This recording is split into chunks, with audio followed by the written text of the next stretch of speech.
All right, everybody, welcome to Magneticor's Let's Talk, our series about talking about little coaching nuggets. Today, we're talking about the importance of getting into the emotion of the end result. And as we like to do right at the top, we're going to do a little bit of introductions of the Magneticor coaches. I'm Corey Threewing. I'm Sarah. Laura. And then there's Kim in the background. And I'm Kim.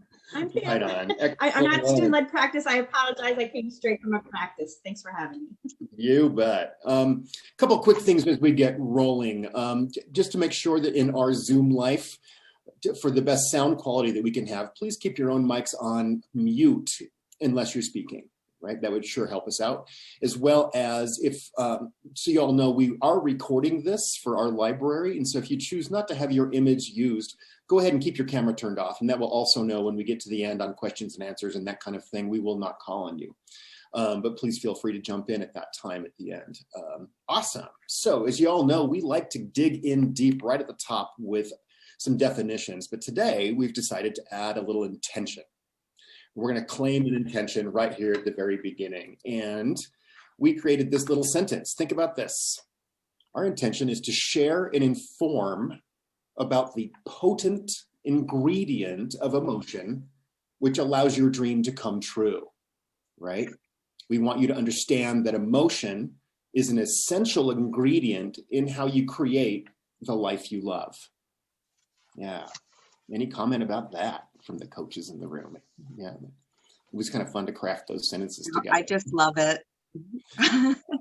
Right on. So we're getting into definitions, because our topic is lots of words today, not just one word. We're going to dissect our definitions into a couple things.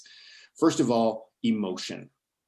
And those of you know, I like to get into several dictionaries and kind of dig around a little bit. And so I found this one's from Merriam, I believe. First, definition A of emotion is a conscious mental reaction such as joy or fear, subjectively experienced as strong feelings, usually directed toward a specific object and typically accompanied by physiological and behavioral changes in the body, right? That's a mouthful. There's a lot going on there, right? But let's just follow it right up with definition B, and I can't remember which dictionary. A natural instinctive state of mind deriving from one's circumstances, mood, or relationship with others. And then definition 3, which is a little bit more crafted to our work, emotion, the jet fuel of manifestation, right? Okay, Yes. That's just for one word, emotion. Now we're talking about end result, a target, a goal, a finishing point, and more importantly, a place to dream again, a beginning place, a place to launch, right?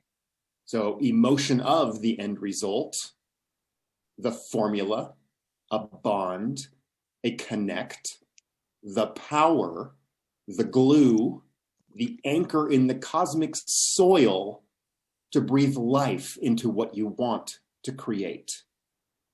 Wow. Breathe life in what you want to create. Now, Yeah. Corey, I just have to say you're getting into the emotion of the end result. So we get the emotion part. End result kind of conjures up the idea of the end of the line, like an end. And I just wanted to make it really clear that it's not an end result as an end of all movement, all creation, all manifestation. It's just the next thing you want to create. It's like if you're going to jump onto a lily pad and that's what you want, and you get yourself there. What's that feel like? What can you see from there? What are you doing from there? And then you can see other lily pads, and they're not necessarily in a row, but you might be able to have a different vantage point when you get there. But for our purposes, talking about an end result, we're just talking about what's the next thing that you want to create, something that you haven't created that you want just because you'd love it. Where do you want to jump next? Yes, and like definition B of emotion, I think it was, is a place to dream again. I mean, of not dream emotions, but end result, a place to begin again, dream again. Yeah, yeah, totally. Super good stuff. Using emotions consciously. All right. Okay. Now we're going to tag some juicy, rich, lovely emotions into a target, an end result.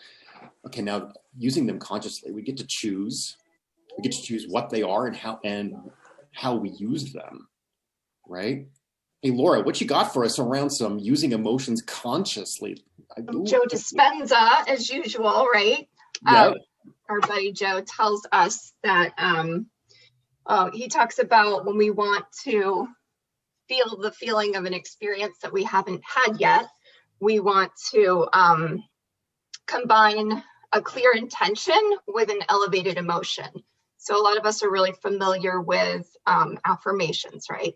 So we can have an affirmation, here's what I want to do or be or have, but when we combine that with an elevated emotion, it has so much more power. So we can combine that thought or idea with joy or compassion or awe, inspiration or love or gratitude. And he also reminds us that our unconscious mind doesn't know the difference between an actual experience that we're having and an emotion that we create internally in our mind and body, which I think is super fascinating, right? So we can create it and our mind and body can think and believe that that's actually happening. So Sarah, Laura, tell us a little bit more about what happens, when we're imagining a thought versus experiencing real-time reality right there. What's going on? Why is that important to think about? Well, when we feel it, and we're just thinking it, we're creating certain pathways, right? But when we feel it and imagine it and embody it,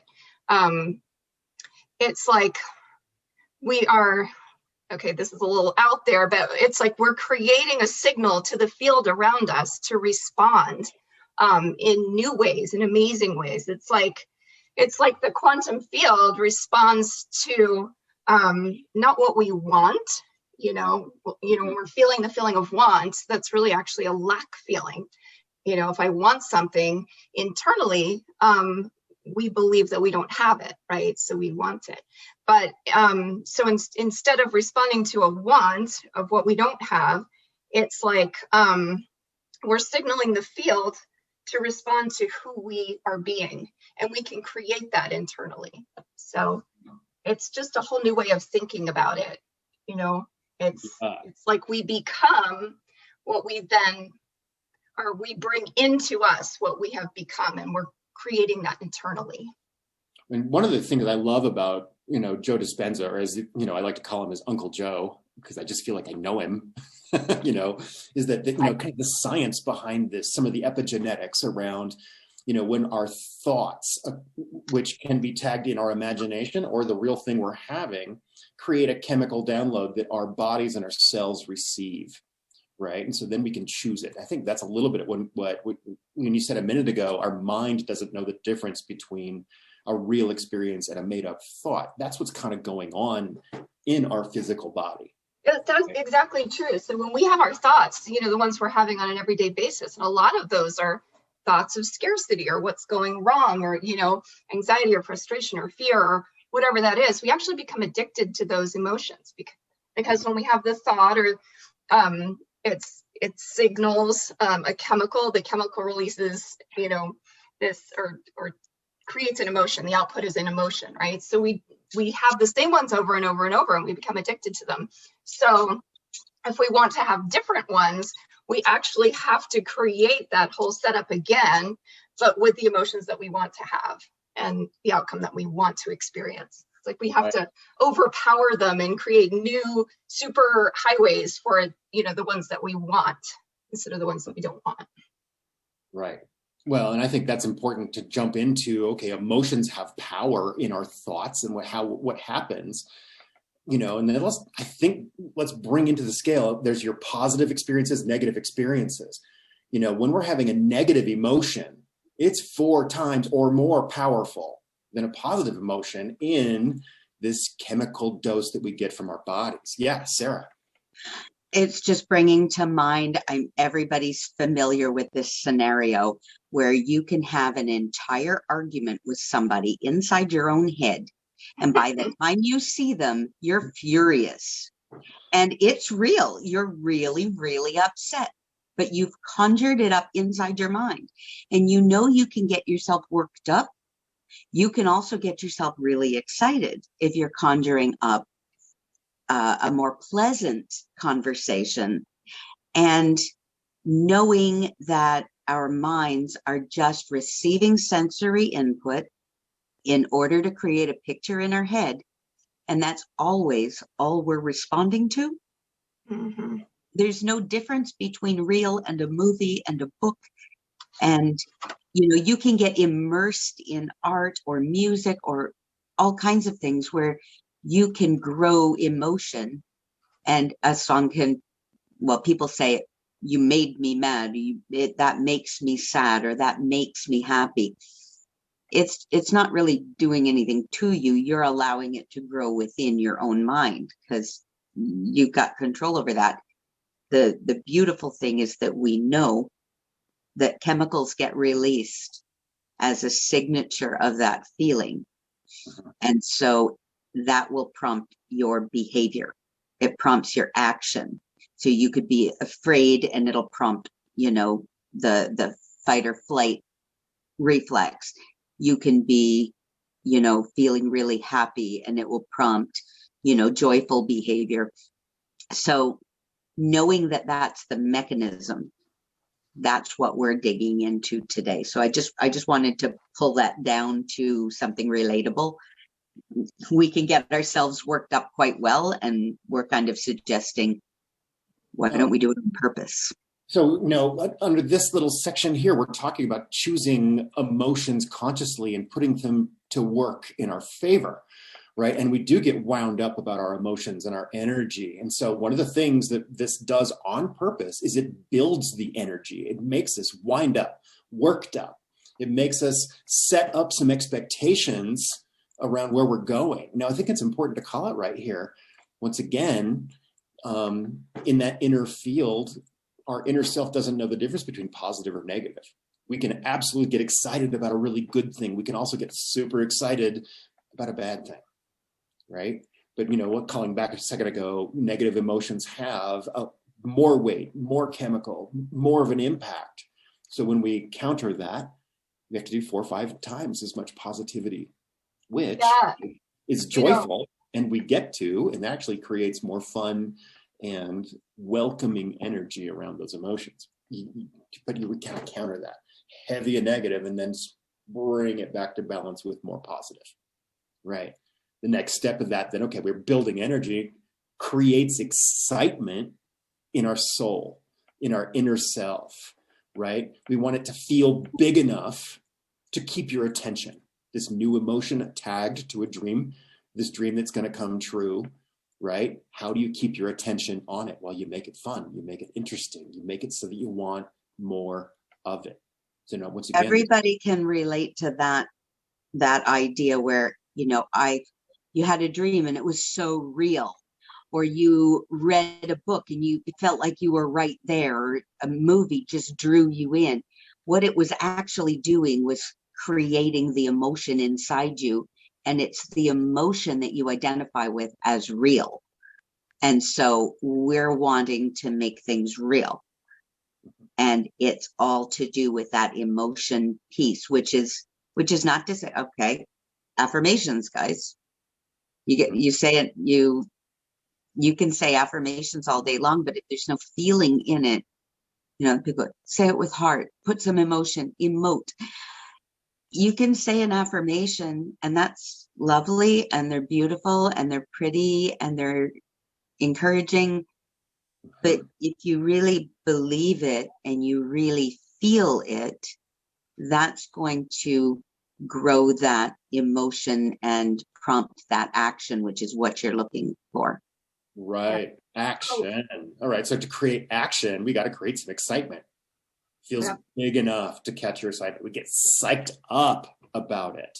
Colette, Right? Colette Stryker, who developed the recode process that we use in our coaching, she says there are two basic rules for creating new neural pathways or rewiring our brain. And the two components are repetition and powerful emotions. So she says that if you want, we need the repetition because our brain remembers anything associated with an emotion, positive or negative, much more.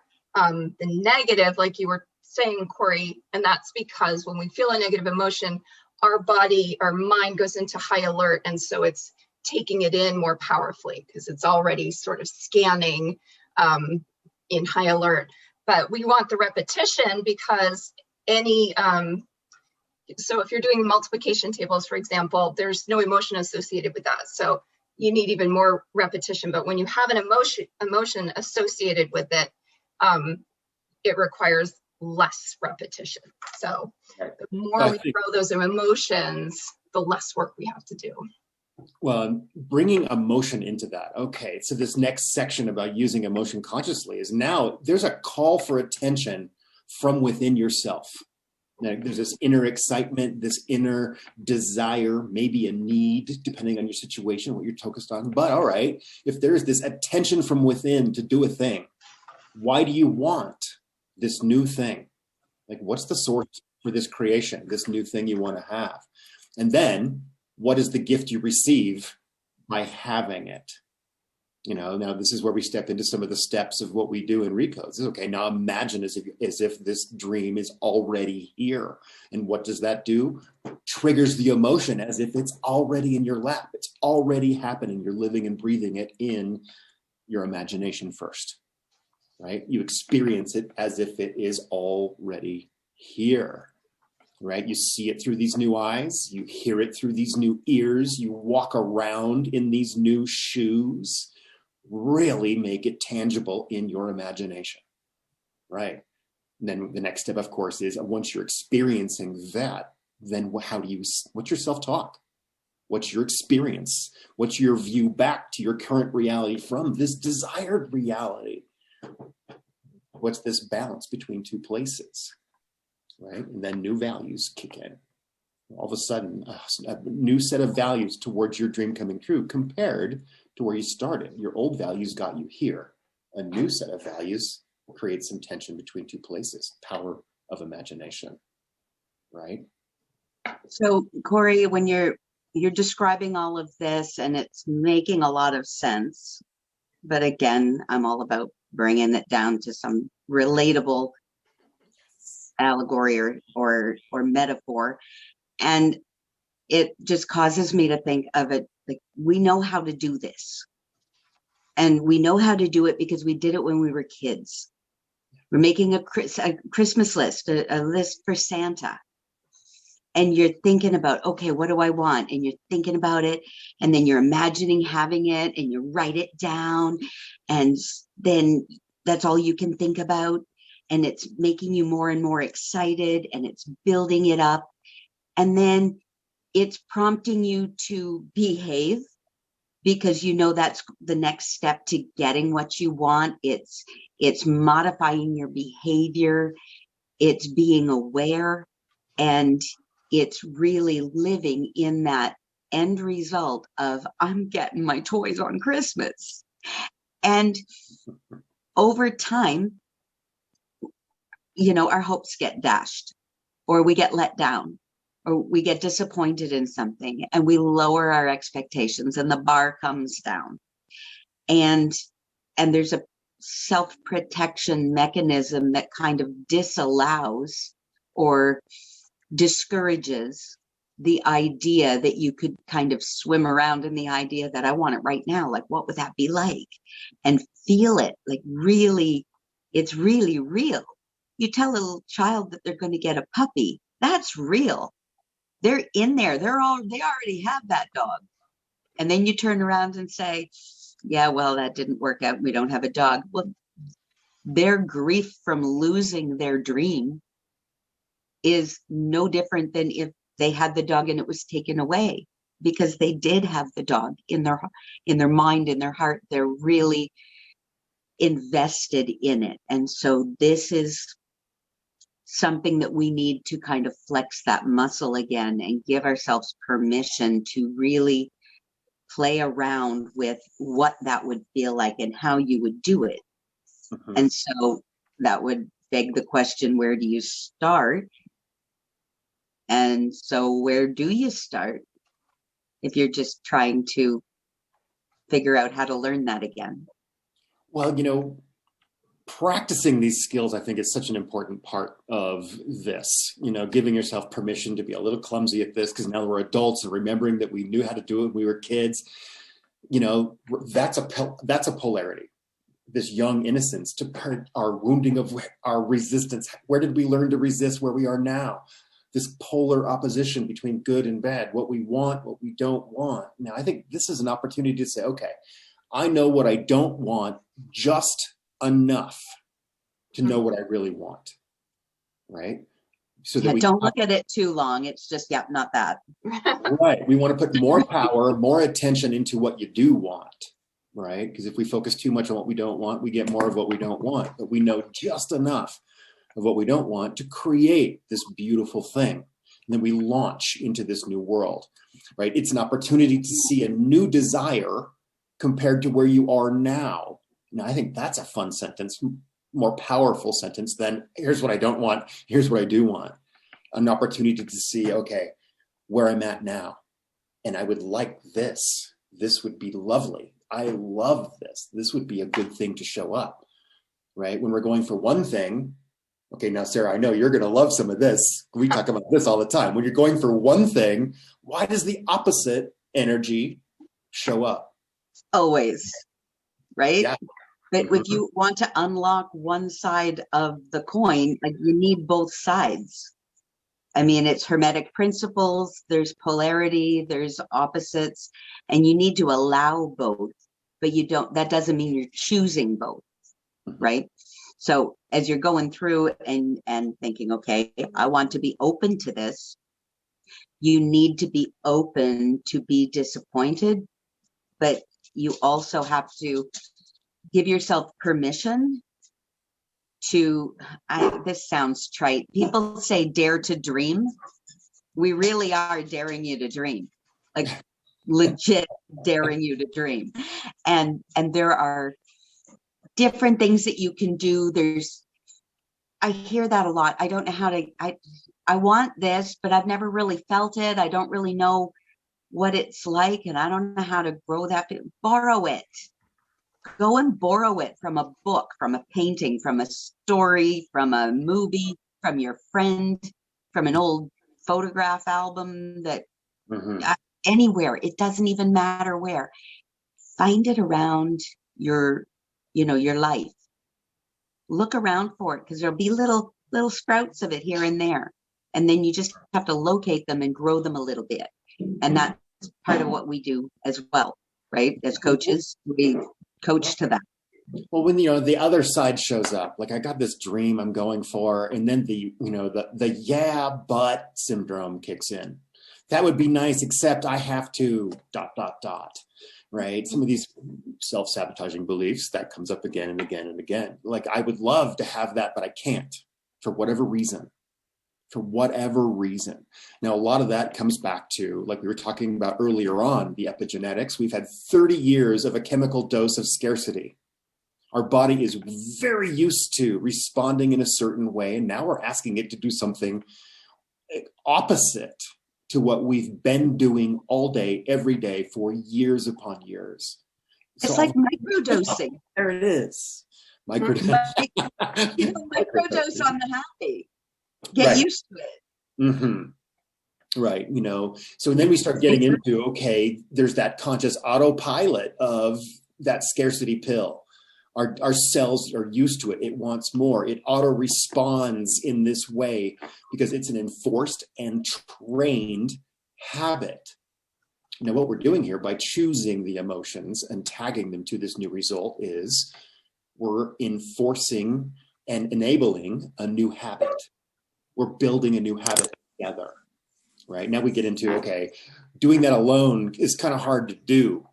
Coaching comes in here. Let's do a little call out to the importance of coaching here, because, somebody outside of yourself can help you see your own blind spots.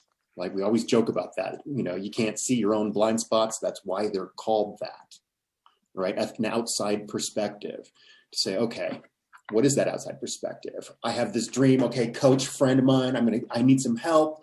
I'm going to ask for some perspective about my new idea, this new thing. And a coach is going to say, oh, I can see this and this and this. And what about that and that and that?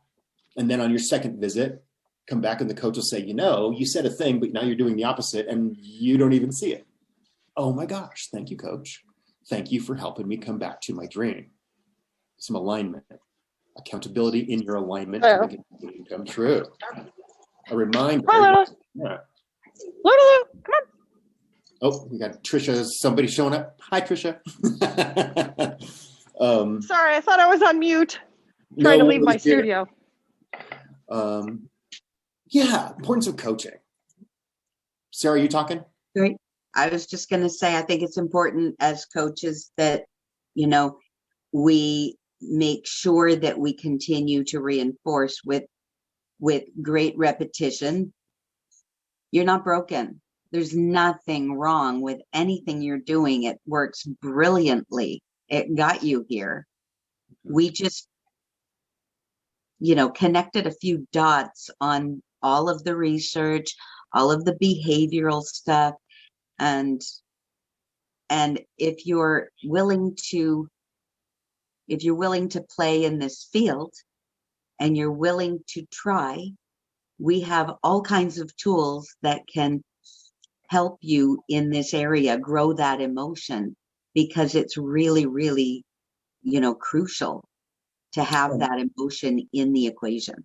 Well, and that's, okay, you've got this old habit, 30 years of a scarcity dose. We're going to help you break a habit, build a new one, and this shows up in some really beautiful ways that we all are already familiar with. Like, we don't have to learn a new skill or a new modality to implement this. I mean, just think about, how a parent works with a child. Think about how a child works with a teacher, or a student works with a mentor, or an athlete works with their coach. Once again, it's an outside perspective. That child sitting there with the teacher can get frustrated, and then they go home with their homework and ask mom for help, and that child gets frustrated again and cries, and there, it's okay. We're going to figure out this problem together. We're going to do this math and get it. We're going to get it. We stay in alignment. And then once again, returning to being in alignment with that end result. Okay, emotion of the end result. We're back here again. And we want to also be really careful. You're describing, children getting frustrated or an athlete getting frustrated, and having someone to kind of coach them through it. A big, big, big part of that, just intuitively, is to get them out of their funk, get them out of their negative emotion. The longer they stay in there, the bigger it grows. And it's so big, it's like it can take over like a weed. And you're trying to nurture these sprouts of happy. We need to grow them and really tend them and garden them, and make sure that we steer away from any of those bigger emotions that can grow big quickly. Yeah, those old, triggered, maybe now perceived as negative emotions. Once upon a time, they were serving a purpose. Now they've shifted. Now there's a need to shift and grow again with this new thing, right? These old negative emotions triggering up against your desired reality, right? Emotion is a crucial ingredient to break an old habit and to set in place a new one, right? And these are tools that we practice.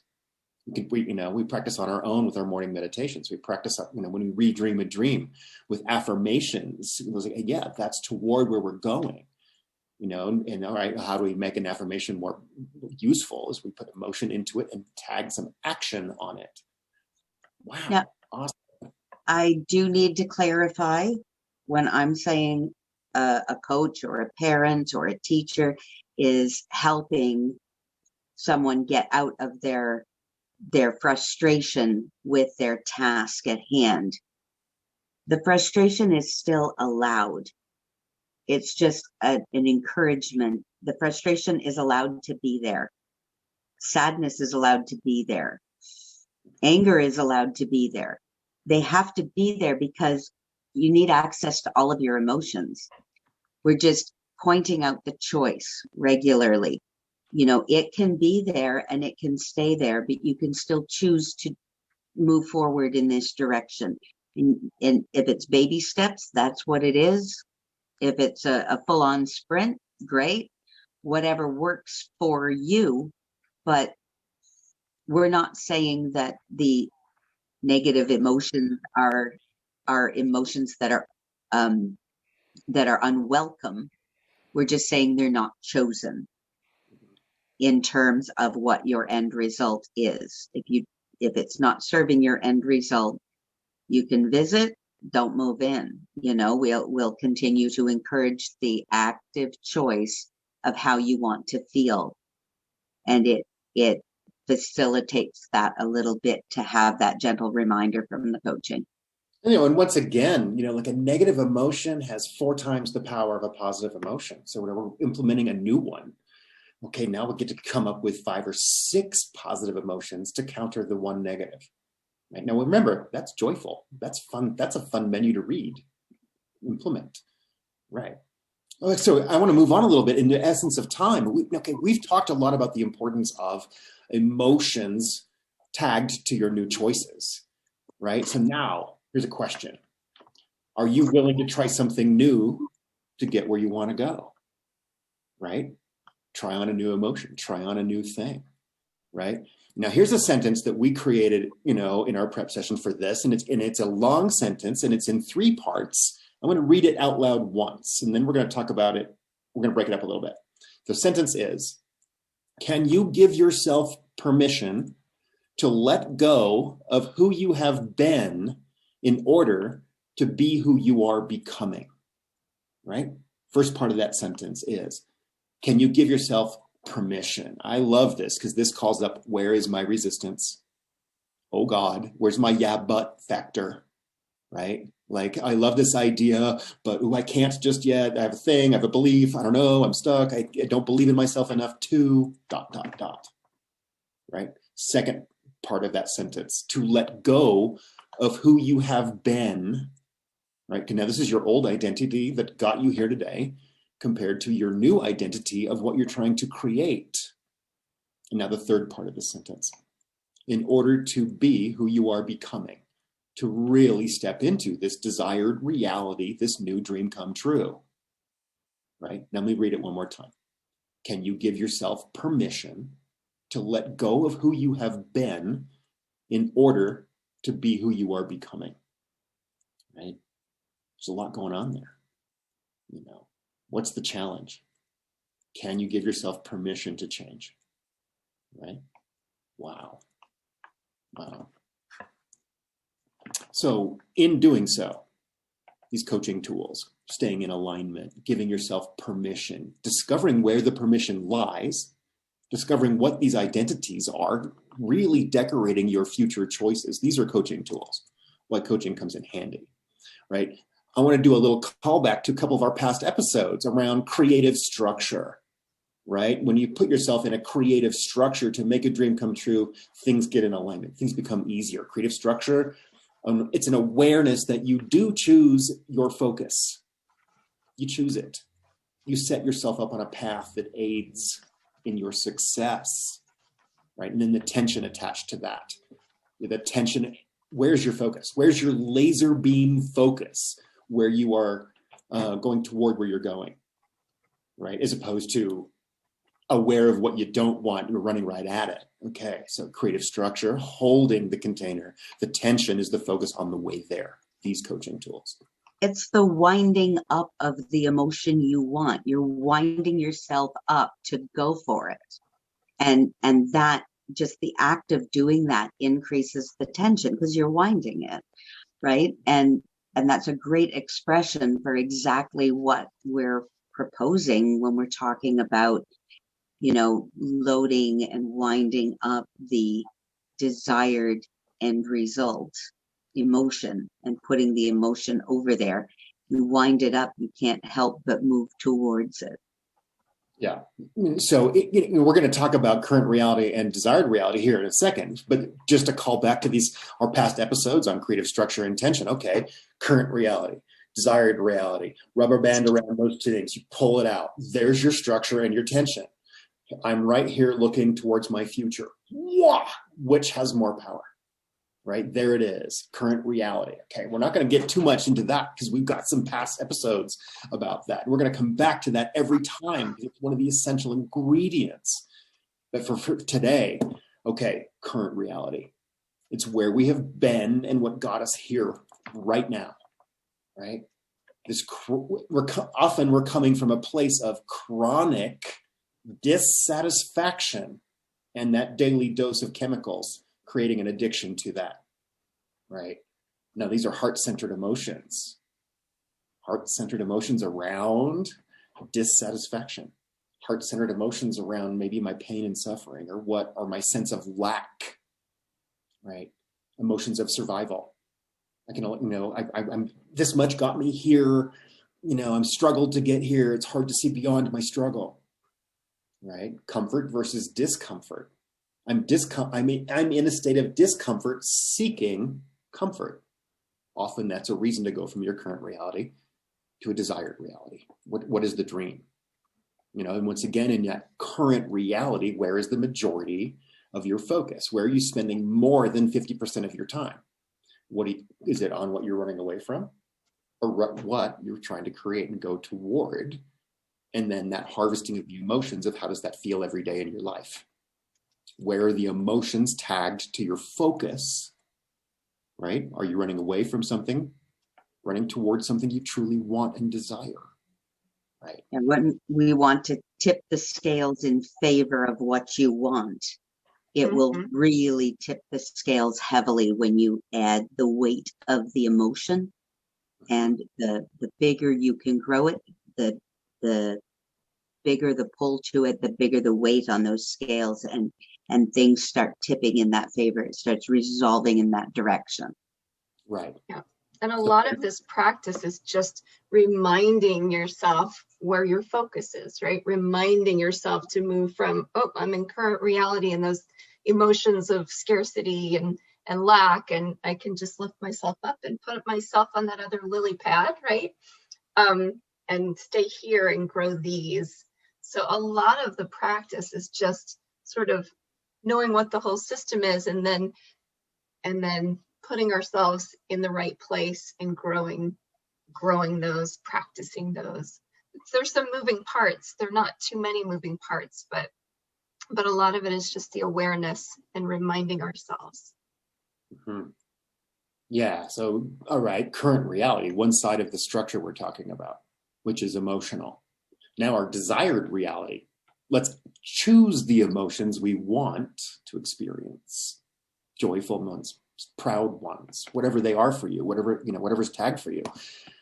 A clear picture of that end result going for your bliss. Let's go for bliss. Wow, what a cool opportunity. I actually get to go for my bliss. I get to dream the dream. I get to arrive in my land of plenty. Like those of us who've done the Blue Mist meditation, we get to go through this big fancy tunnel and arrive in the land of plenty where everything you can imagine is there for the choosing. Right? Now, I was listening to Michael Neal, one of my heroes. He had a podcast today, and he was talking about the menu of possibility, the menu of choice, all of these beautiful things that you get to have. And then he talked about what a lovely point to arrive where you don't need the menu. Right? You have it all. You have it all. But to get to that place, let's get the menu out. Let's learn how to dream. What are those things that you're really trying to get? Have you flushed it out enough?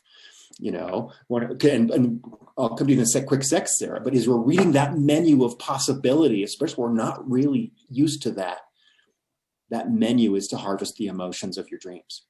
What will it be like when I have that thing I really want? Who will I be then? Right. That Sarah? is something that I find it's a great spot to just remind anybody watching this. one of the first episodes that we have in this series is Corey's meditation on the Dream Cafe. And that is a menu of epic proportions. And I invite you to check that video out because it is beautiful. Yeah, Thank totally. you. Yeah. And thanks for that. Marcus, I sent that to Marcus last night and he sent me a message back just saying, thank you, brother, with happy tears. Thank you, brother. So Marcus, I got you back, man. Thank you for showing up today. Okay. So true choices, desired reality, true choices. We've done a whole episode on what it means to be in a true choice. Okay. Because you love it, right? We're talking about things that bring joy. When we step into love and joy and we step into that high vibration, once again, the chemical dose that our body receives when we choose joy, that's serotonin and other chemicals of feel good emotions, feel good chemicals. They are a stimulus, an impetus to stay on track, to stay in alignment with this new idea. Because when we're suffering, when we're uncomfortable, our higher self, our superconscious, it's sending an invitation to grow again, and I love to say that, I love to share wisdom around our suffering to say it's an invitation to not suffer and accept some wisdom. We turn our wounding into wisdom. That's what that means. Like we don't dismiss the experience of our hurtful feelings. All of a sudden we accept them, appreciate them, understand them, and become stronger because of them, right?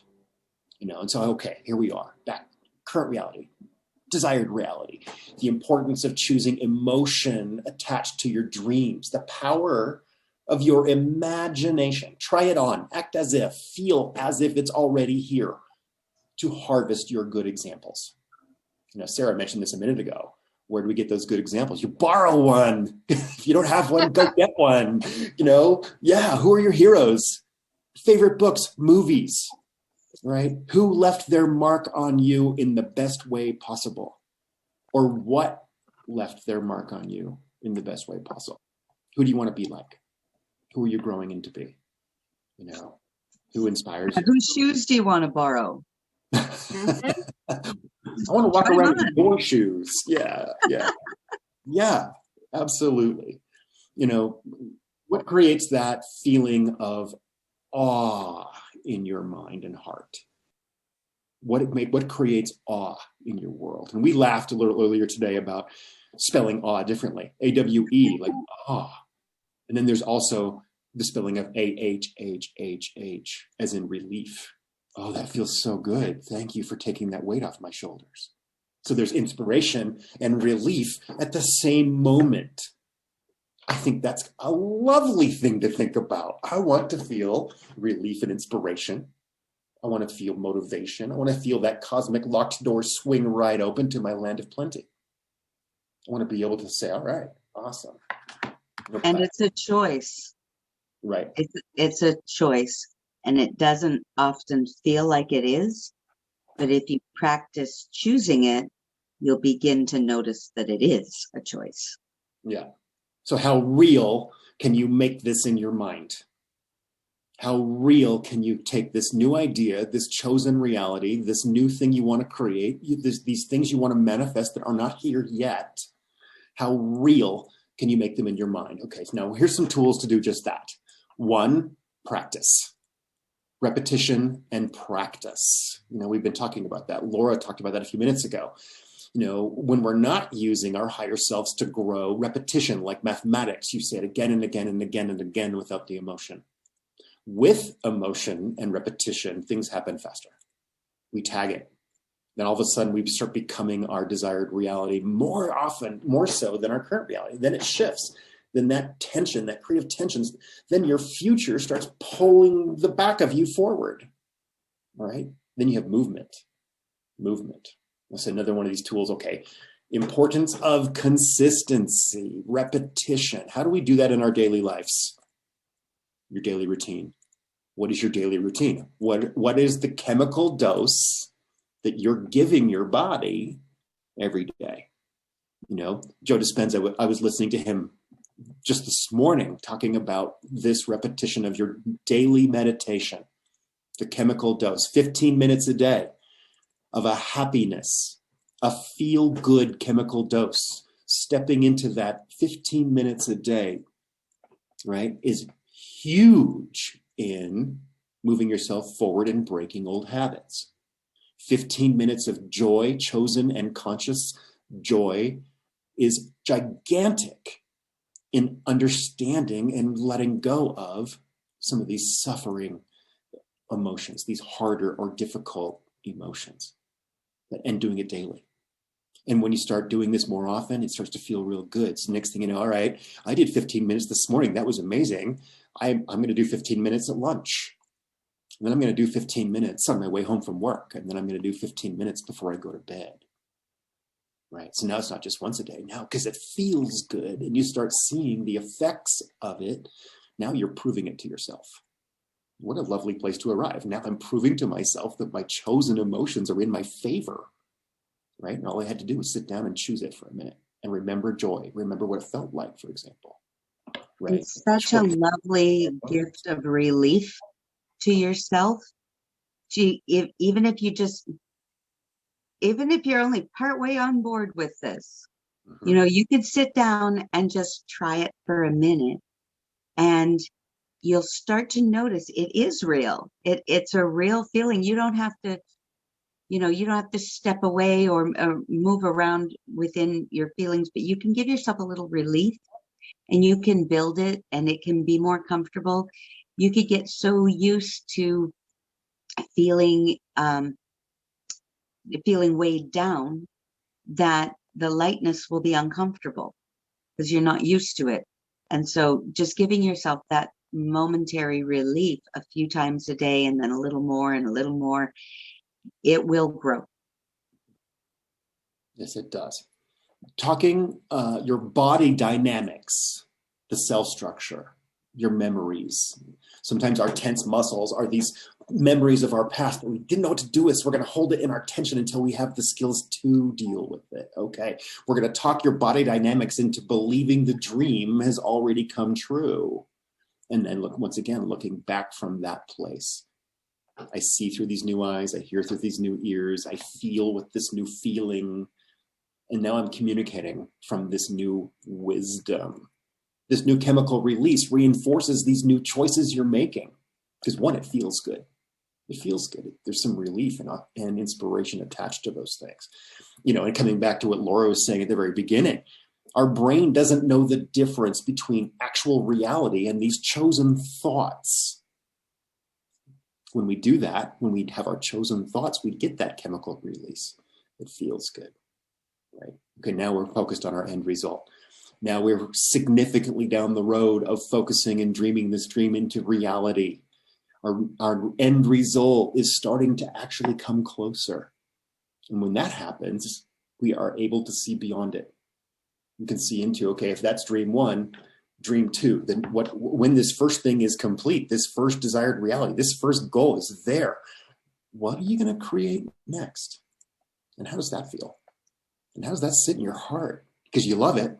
If you've created one thing and now you proved you can do it and now you get to create again, whoa, how does that really feel in your tender warrior heart right now? Right? This first thing is not the end, it's the beginning.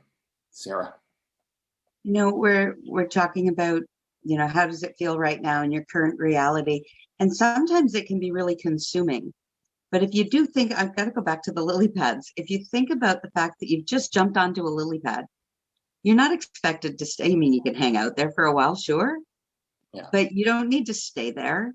You can just pick another one and pick another one and move around. There is a great deal of option when you consider how to jump. And when the how is introduced, then the invitation is to give it a try. And maybe it's just a little bit. Maybe it's a great giant leap in some other direction.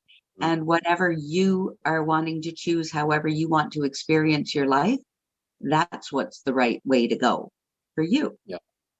I want to add to that just a little bit, Sarah. And I love this lily pad analogy because the lily pads, there's so many of them in the pond. They're not linear. They're not in a straight line. And so often when we are looking at this end result and we don't know how, but we trust the end result. And then as we think about that and we're on a plan, we're doing our lenses, we're doing a thing, we're trying to figure out how to get there. And then the concept of how starts jumping into the mix. And often because we're targeted on this beautiful end result, possibilities of how start showing up that were never on the menu before. Because from that early perspective, well, I only have these skills, or I only have this much know-how, or I only have this much resources, and that dream is way over there. That all of a sudden, boink, boink, boink, there's a bunch of lily pads on the way.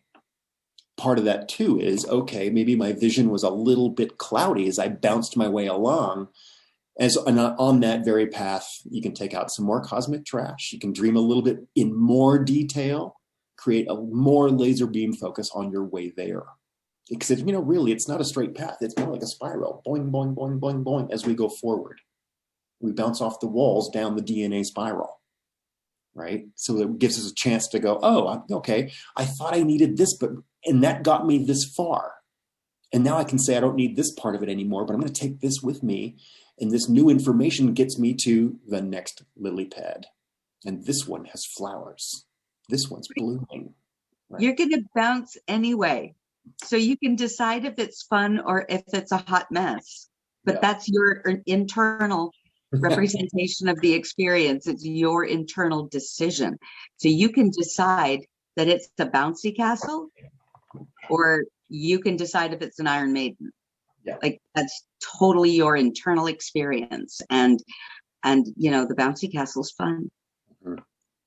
Yeah. So I think, man, we spend so much of our life reacting with our emotions, other people's instructions about how to behave in this situation, that situation, this, that, and the other. We take that power back and say, okay, the one thing I am totally in control of is my reaction, my action, what I'm going to do right here, right now. So I think we've seen quite a bit in our conversation today about the power of emotions on our actions, the power of emotions on our values that set our behaviors, and that puts what we do, what we create into motion every single day, right? And so what I'm going to do here in just a second is I want to open the circle up to some aha moments and some takeaways. But just before that, I just want to give a shout out to what's happening with us in Magneticor next. Day after tomorrow, those of you who are in our membership site called Genius Hub, we're going to meet at the same time as this on Saturday. The subject is cognitive dissonance, or as we like to call it, your inner fire. Ooh, that's a really fun one. Where does your passion come from? Right. And then next week, right here, let's talk, same time, we're going to talk about sabotaging identities. We're going to dig up all 7 of those, unpack them, figure out why they're tools in the toolbox in the first place, and then put them right back on the shelf so we know why we have them. Right. So there we go. Next week, Genius Hub and Let's Talk. Okay, let's go ahead and open up the circle to the room. We've got quite a few people from all over the world with us today. Anybody want to jump in with an aha moment or a question or some takeaways or wisdoms, nuggets? Anybody? Who wants to jump in? We sure invite you. We sure would like to hear from you. Anybody? Anybody at all? Oh, come on. We know there's some wisdom. Maggie. Yeah. Hi, Maggie. Welcome. I was just thinking about how sometimes maybe when we were children, we used to hear some people say, you did that on purpose, as if it was something wrong and as if it was something negative. And yet now, you did that on purpose is such a positive thing because we're choosing the purpose and the direction that we're on. So it was just such a flip from you did that on purpose to great. You did that entirely on purpose. So that was just a bit of an aha moment for me. And I've heard when we're talking about imagining and then taking action, I heard someone use the term the other day, imagine action. And I just kind of liked the way it was. Yeah, imagine action. I love that. Me, switchcrafting and word combos makes me happy. Yeah. And that made me think was you were just saying about purpose. You did that on purpose, and then you did that with purpose. Good call. Thank you, Maggie. Exactly. Yeah. Okay. Anybody else? Yes, Hi, Connor. Welcome. thank you. An aha moment for me was the children at Christmas manifesting what they want. I went, yeah, that makes complete sense. Yeah, because that's exactly what we did. We wrote down what we wanted, we imagined it, we wrote it down, and then it became true. We got really excited. I remember that feeling of being really excited at Christmas and waking everybody up, being the youngest in the family, waking everybody up to go downstairs to get the presents. Yeah. So thanks for that. That's one for me to hold on to work with. Yeah. Thanks for referring to that, Connor. That's one of my favorites too, because what that shows me is that we're not learning anything new here. We're just remembering how. Mm. Yeah, I love that. And therein lies one of those silent permissions. Oh, this isn't new. I was good at this before. I can be good at this right here today. Yeah. Yeah, it's okay to be a child again. Mm-hmm. It's recommended. Yeah, be a child in your adulthood. It's a lot more fun. Right. Yeah. Thank you, Connor. Thank you. Anybody else? On that note, my favorite part of the meeting was when Corey said about when you tell a child you're getting a puppy. I resonated with that 1,000,000,000% because the second you know you're going to get it, and it's when it's showing up and what kind it's going to be, and you buy the dishes, you buy the leashes, you buy the shampoo, you buy the you don't even have the dog yet, right? You don't have a dog yet. You get the kennels and you set up the yard and you pick up all the shoes and you do all the stuff because you're getting the dog and you're getting the dog and you're so excited to get the dog. And if you don't get the dog, Damn. Yeah. There's heartbreak involved. I mean, there's a big right. You might as well have it. But it really gave me some perspective because sometimes I pretend, I'm acting like, I get in my desired result and it takes me a really long time to feel it. But now that I have that metaphor, I'm getting a puppy, I'm getting a beach house. I'm getting a beach house. I'm going to buy the bath mats for it. And I'm going to Right. And the thing with that idea is that people can say act as if or say affirmations, but there's a whole nother level when you're really in it, in that level of owning it and growing that excitement, growing that emotion, and knowing you're going to get what you want. And the thing is all of the letdowns or disappointments or dashed dreams or crushed hopes or what have you in the filing cabinet of proof that you shouldn't do that. That was expectation and let down from other people. And so I think it's also important to note, and thank you for coming back around, because this it's really important to realize that you just need to trust yourself, because now you're the grown-up. So now you're allowed to dream and deliver for yourself, and it's not dependent on anyone or anything else. It's just you doing you. And I think that's key, that, I don't want to get my hopes up. Well, you've got the power to create whatever it is you're looking for. So, rise to the occasion and the expectation of yourself. And it's got nothing to do with others, right? I'm going to start. What is my bathroom? If I have 4 bathrooms, I need a different theme for all my bathrooms. I'm going to start buying stuff that I'm going to start buying pictures to put on the wall. I'm going to start, what kind of bedding do I want to have in my new house? What kind of curtains do I want to have? I'm going to look at it and shop and do it like it's coming. I'm getting it. It's already ordered. I'm just waiting on it. Just got to be ready. Well, Sarah, I think Sounds like a. Go ahead. Kim, that sounds like a dream domino effect. Mm-hmm. Right. Yeah. Positive dream domino effect. I already Beautiful. went down there and picked the area. I found my princess house island. I found my princess island last night. It's all happening. I saw it. Well, Sarah, you just said two words together, which I think are amazing. Is like a dream and deliver. That's the name of my new album, I think. Dream and I love deliver. it. Did I do that? Yay me. Anybody else who hasn't had a chance yet? Anybody else in the room who wants to pop up with a little nugget? Marcus. Yeah, I want to say thank you at first, because the whole call was like insight was dropping into it. The one thing is that the emotion is the thing I can experience right now, and the word practice was like a flower blooming for me at the end, because the manifestation is not as important as the experience right now. So I have access through this to practice this emotion, and this makes my now, the now is beautiful, because I can choose those emotions, and the manifestation itself is the bonus.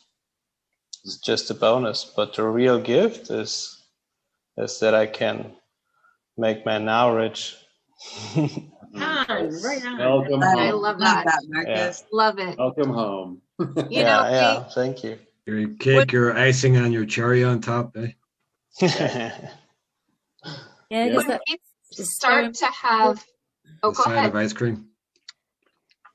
I was just going to say, yeah, because it's so important. If we're just sitting here now bitching, life's miserable because it's, as we've all heard Eckhart tell you, it's another now, it's another now, it's another now. So sorry I was late because I had another Zoom, but I always love your sessions, and there's so many, they're always so rich with ahas and nuggets and different ways of putting things, and I think it's a very different experience coming through the cert and with the, and certainly because I sprinted and knew that this was going to pivot to transform my life, and from frankly being on my ass, but also now with this chance to dive into things a bit more and really let them land. I remember talking to you about this, Corey, and I loved the scales tipping.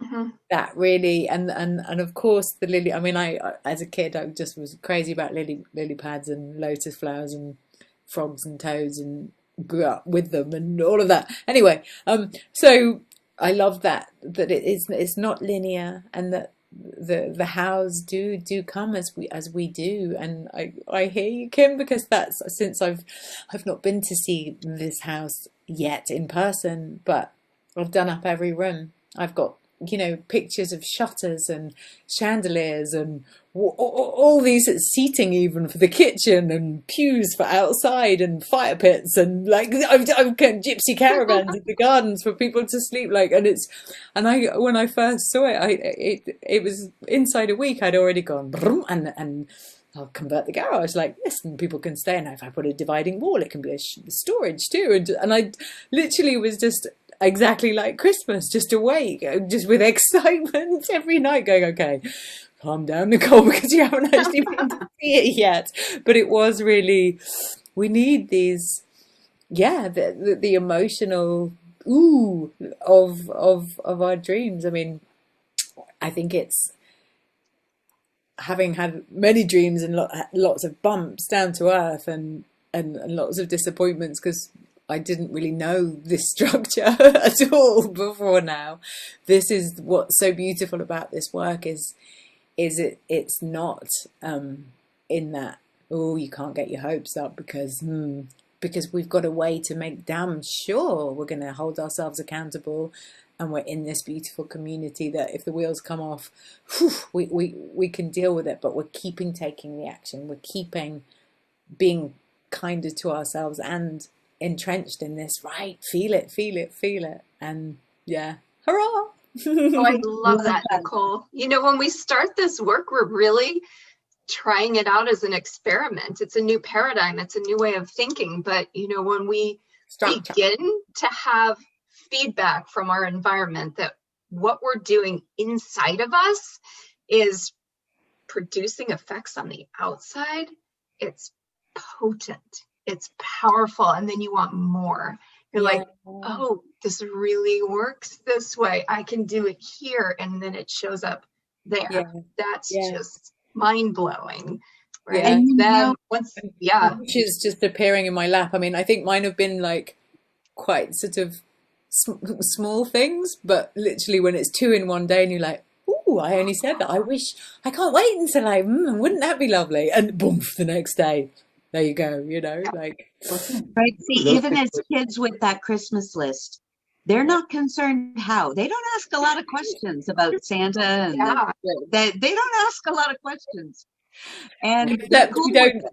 and we're dealing with it having to be good for it. Brilliant. So, you know, if we're okay to not ask a lot of questions and not really need any reasonable how, why not?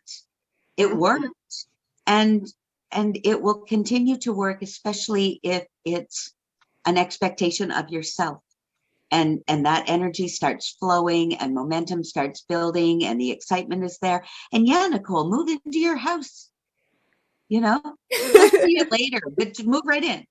Yeah. Right? Yeah, but I think it's that Christmas without all the and have you been good? Because if you haven't, Santa's not coming. That's all gone. You know, this is so good. One thing that I think of that, that how word keeps coming up into the world here. And, one of the things that I think about a lot is, okay, we have some know-how. Our know-how got us here. And I have a bunch of skills and a bunch of knowledge, but my know-how shifts into new how, right? There's a revelation. There's a new Love that. reveal. Corey, you're too Your good. know-how turns into new how, which I love it when my current know-how gets trumped by some new big thing that's better than I could have done it. I would have held that original vision. I love My that. wide-in receiver said, yep, there's more for you. Oh, I love it. And Nicole, you also called attention to the idea that it is certain. It's certain. And if it's not working, if something isn't happening, then there's just something in the formula that we're not either maximizing or we're not getting. And we just go back to this equation. And is it, this? Or do I not have a true choice? Or is my tension not right? Or am I not removing the resistance? Or am I not growing the emotion? There are only so many moving parts, but if it's not producing the effects, then you really only have a few places to look, right? Yeah. So it's certain. I love that. Well, I love looking at Lisa with her cat. I can't wait to have a cat. All right. Well, listen, I just want to throw out an opportunity to anybody in the room who's not had a chance to chip in and share. Is there anybody else that's kind of been waiting in the queue? Any other nuggets or questions or aha moments? Anybody else? I'll chime in for a minute. It's Trisha. Hi, Trisha. Welcome. I've got a puppy here. And as somebody was talking about dogs, and then you just mentioned the cat, I just came home from work, so she hadn't been played with. And the joy of tension in a dog is so obvious when I sit down to play with her. She wants to tug on this toy with me. And that's all I've been doing for like 20 minutes. And then I realized that's the pure joy of animals. That's where they live. But that's all she wants to do is create that tension with me. And I thought, oh my God, animals are like the perfect example of just this joy with understanding tension. And I throw it, she brings that tension right back to me. She'll eventually tire of it. Can we But see it's her? fun. Yeah. Come here, Luna. That's a beautiful validation of this work right there. Puppy. That example. It's crazy. Larry She's a had year his hand old, up. so she's still insane. Because the puppies, the dogs, they have no expectations. They just know joy. if they show up every time with joy. But they know what they want. They don't think about, well, is she in a bad mood? Is she sad today? Or that you're right on the button with that. It's just been really cool to listen to you guys for a while and like just being, giving her the attention, and then, oh my gosh, light bulb. She loves the tension. I'm learning to love it too. That's the whole point. And I finally passed my certification test. So enjoyed the tension of everything before that. And just realizing it. Thank you. Very happy. Hey, I see that Slay's got his hand raised. Is that Hi true? all. Yeah. Hi. I can undo it after I'm done speaking. Welcome. Hi. Thanks all for sharing your ideas and theories and the like rich landscape that you all have been dancing with. A lot of this information is very new to me, but familiar because it, follows. Well, I'm here for a reason. Mostly Corey Freewing.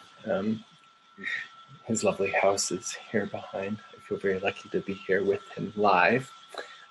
He's upstairs, I'm downstairs. Anyways, I was wondering, do any of the facilitators, or does anyone have a kind of illustrative or facilitating meditation or guided? Is there anything that we could do in the scope of practice, in the scope of being here now, new, now know? How could some of this be less the wordscape and more the physical landscape of it all? Because for me, as someone who's stepping into this space with you all new, I love hearing it, and everything you're talking about is about grounding in the sense experience of the emotion that manifests whatever we need it to tension us towards. So that's my question. Is there something we could do together?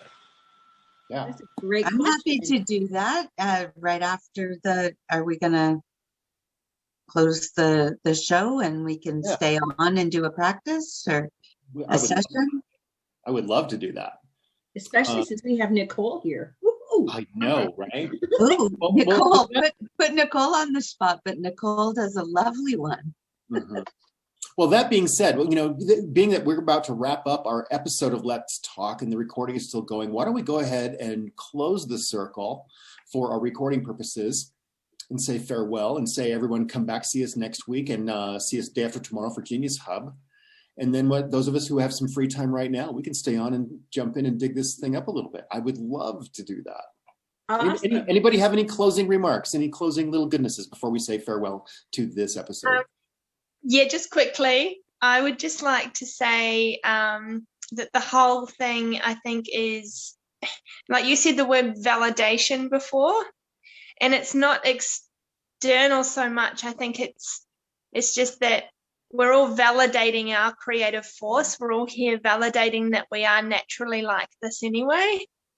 And we're just coming together as a collective for a remembering.